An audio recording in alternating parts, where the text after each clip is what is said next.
Hi children, wishing you a great day. Hope you have your reader, pen or pencil. Watch the video carefully, listen to the explanation and answer the questions asked in between. Now note on the author, Cherian Alexander. Cherian Alexander, born the year 1958, is an associate professor of English at St. Joseph's College, Bengaluru. He has written widely on issues and themes relating to literature, culture and ecology.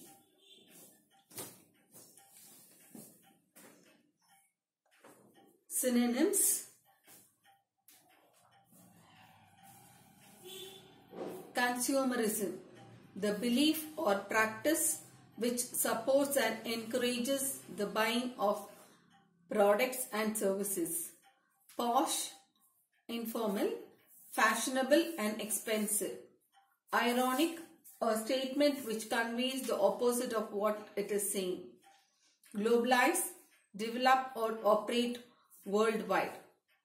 Bewildering, puzzling. Array, range.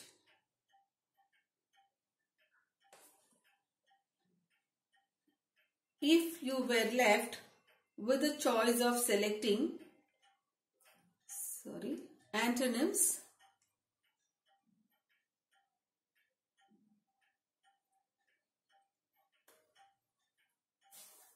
essential, inessential. Health, ill health. Happiness, unhappiness.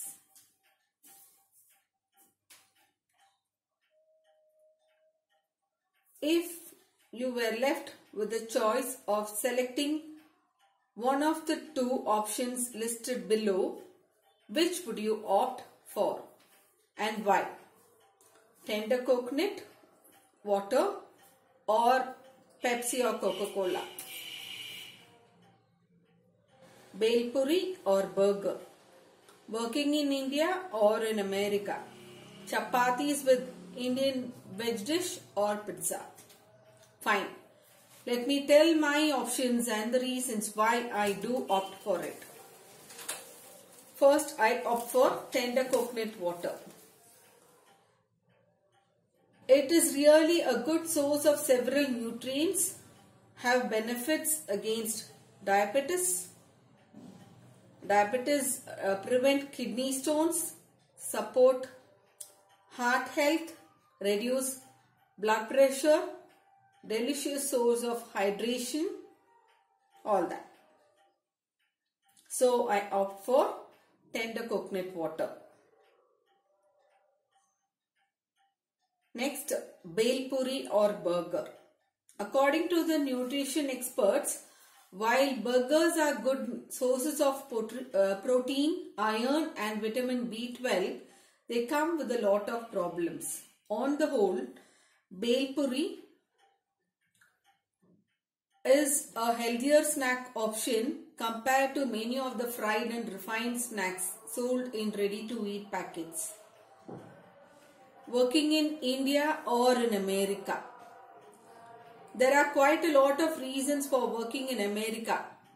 Financial benefits, luxuries of life, quality of work, etc. Despite of all, no other country is better than living in India, because India is a combination of various countries in the world and every region has its own specification to live there. Chapati with Indian veg dish or pizza. Chapati contains a good amount of calcium, magnesium, phosphorus and sodium. Pizza is one of the world's most popular junk foods. Most commercial pizzas are made with unhealthy ingredients, highly refined wheat flour, heavily processed meat and tends to be extremely high in calories. Now, you may think, why ma'am is telling all this? The lesson what we are going to deal with is Consumerist Culture, written by Cherian Alexander. Now, let us get into today's class.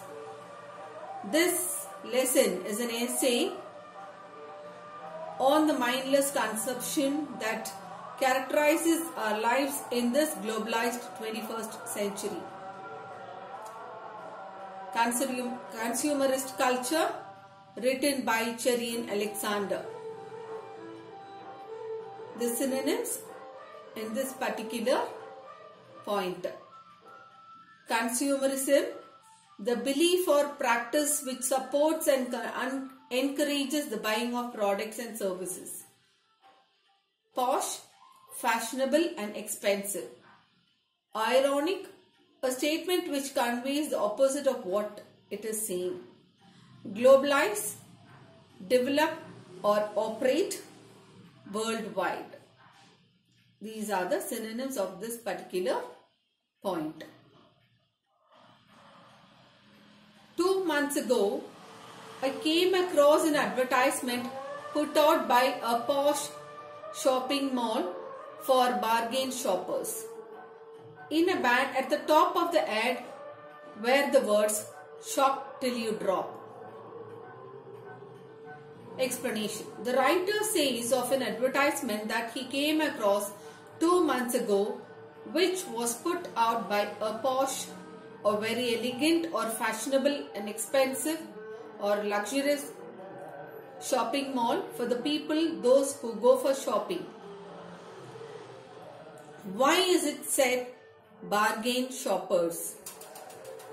Bargain shoppers are one who goes to petty shops and bargain towards the cost of goods.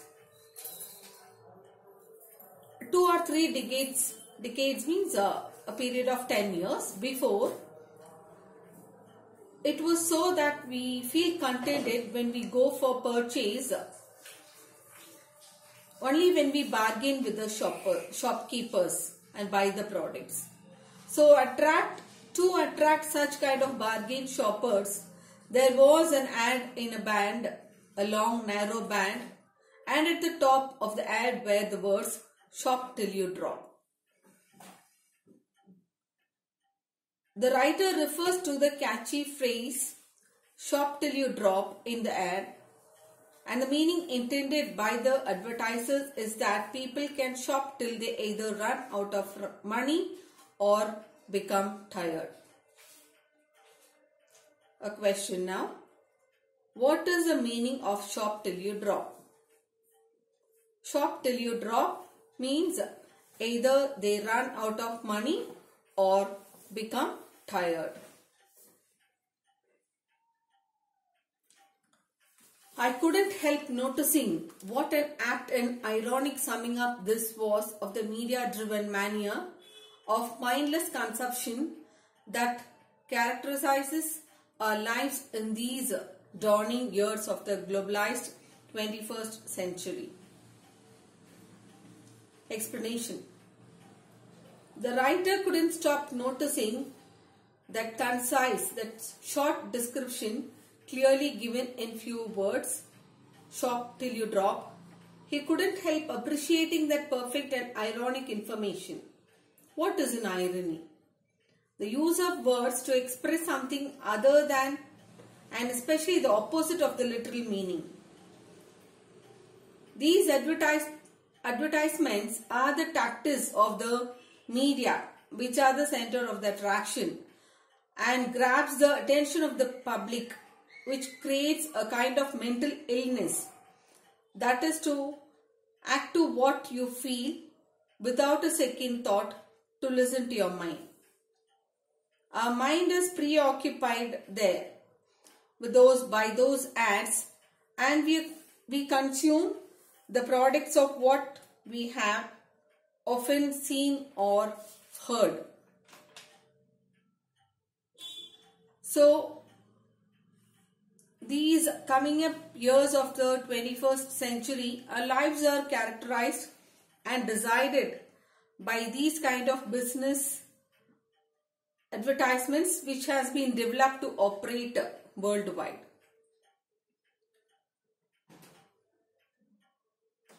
It is a characteristic of the 21st century people that they are attracted by the advertisements and madly go behind it. They consume it without a second thought whether it is really good for health or not. In the very first paragraph itself, the writer is critical about such kind of shopping and shopping malls. A question now. Why does the writer call this ad as apt and ironic? The writer calls this ad as apt and ironic because of the media-driven mania of the mindless consumption that is the characteristic of the 21st century people.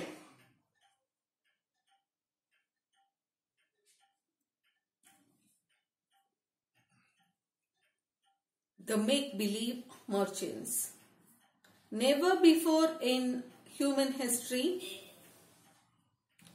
have people all over the world bought and consumed such a bewilderingly diverse array of things on such a vast scale. Bewilderingly puzzling or confusing array, range. So it is so true that people all over the world have bought and consumed. Consumed means ate or drank. Such a bewilderingly means puzzling or confusing wide and different range of products in human history in such a great amount and variety. As it is true, isn't it? For example, when you go to a shopping mall, your idea would be to buy a particular item, soap or shampoo or biscuit or whatever it may be. But in the mall, there are many different brands and particular items. For example, in shampoo, we get different ads, Pantene and All Clear, Head and Shoulders, etc. So we would be in a confusion of which shampoo we have to buy. Why this happens? Because we see different ads of one particular item and would be in great confusion of what we have to buy. And in the mall, when we see 20 to 25 different brands in one shampoo, we find it difficult to decide what we have to buy.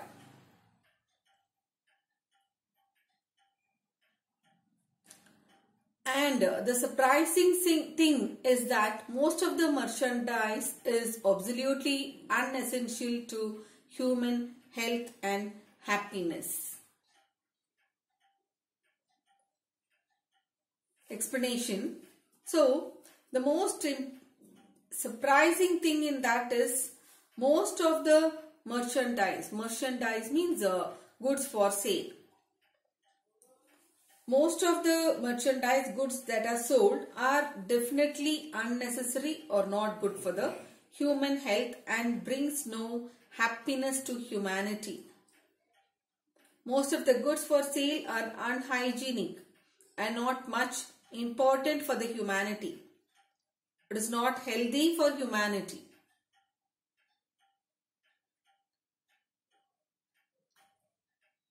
Just 100 years ago, our ancestors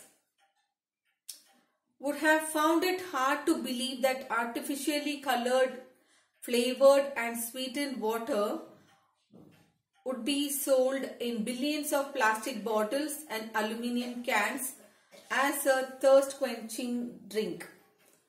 Imagine their shock if they had been told that this drink has absolutely no nutritive value but rather has a damaging effect on the digestive system and the bones. 100 explanation. 100 years ago, it would have been difficult for our ancestors to believe that artificially colored, different kind of taste, flavored, sweetened water would be filled in plastic bottles and aluminium cans and sold in billions in number as a drink to satisfy their thirst. Quench means satisfy their thirst. Would our ancestors have believed that a drink provided that would be provided in plastic bottles and aluminium cans? And as in added information to that, if they were told that those colored, flavored and sweetened water had no nutritive value but rather had a harmful effect that damages our digestive system and the bones. You can just imagine what a great shock it would have been to our ancestors when they would have come to know that such colored and flavored sweetened water which is filled in plastic bottles and aluminium cans as thirst quenchers brings no health and no happiness to people but damages the digestive system and the bones. Now a question. What would our ancestors have found hard to believe? Our ancestors would have found hard to believe that the artificially colored, flavored and sweetened drink water which is filled in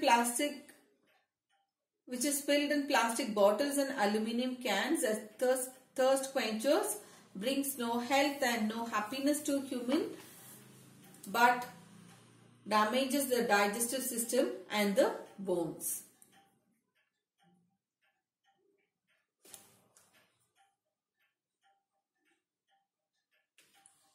And yet, Pepsi and Coca-Cola are sold even in the remotest nook and corner of the world today. Explanation. Despite that these artificial colored, flavored, sweetened water which are filled in plastic bottles and aluminium cans had no nutritive value but damages the digestive system and bones and spoils the human health and happiness. In spite of all this, Pepsi and Coca-Cola are sold even in the remotest part, each nook and corner of the world today. Now at present times, even in remote villages, every nook and corner of the world, we get Pepsi and Coca-Cola. That is the success story of Pepsi and Coca-Cola. A question, it's a very important question, you may get for 1 mark. What is the success story of Pepsi and Coca-Cola? The success story of Pepsi and Coca-Cola is we get in each and every nook and corner, in the remotest villages, each and nook and corner of the world.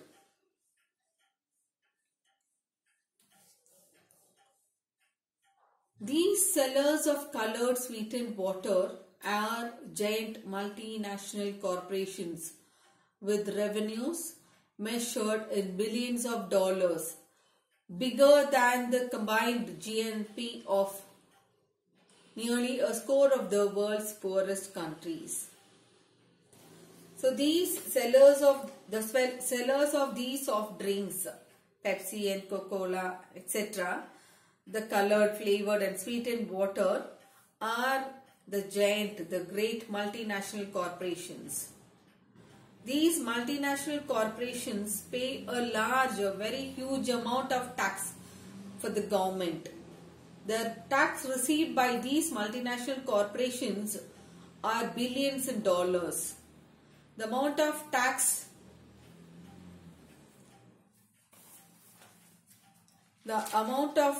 received is much bigger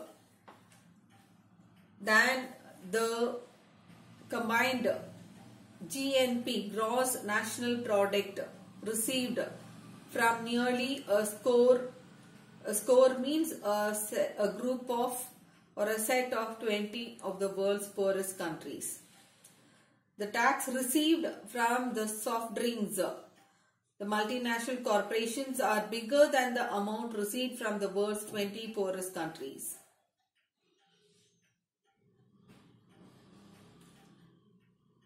There are parallel success stories that can be told of the purveyors of cigarettes and liquor, hamburgers and fried chicken, cosmetics and fashion wear, a seemingly never-ending list. Purveyors means manufacturers and suppliers. Explanation. So it is, we can't stop with Pepsi and Coca-Cola and the manufacturers of soft drinks. There are also many other sources, success stories that can be said equally to those of the purveyors, means the manufacturers and suppliers of cigarettes and liquors, hamburgers and fried chicken, cosmetics and fashion wear, and it goes on. So it seems to be a never ending list. So what is the revenue earned by the makers of the Pepsi and Coca-Cola? The revenue earned by the makers of Pepsi and Coca-Cola are measured in billions in dollars. So with this, we wind up today's class. So the home assignment, classwork, write question numbers 1 and 4. Page number 62 and 63 in your guide. Homework. What did the writer notice in a mall 2 months ago? Question number 2. What would our ancestors have found hard to believe? Question number 3. What is the revenue earned by the makers of Pepsi and Coca-Cola? And the grammar. Do page number 67, fourth main, submain A, 1 to 5. That's it. Learn and write and post it to my personal number without fail. And if you have any doubt, please you can contact me immediately. Thank you.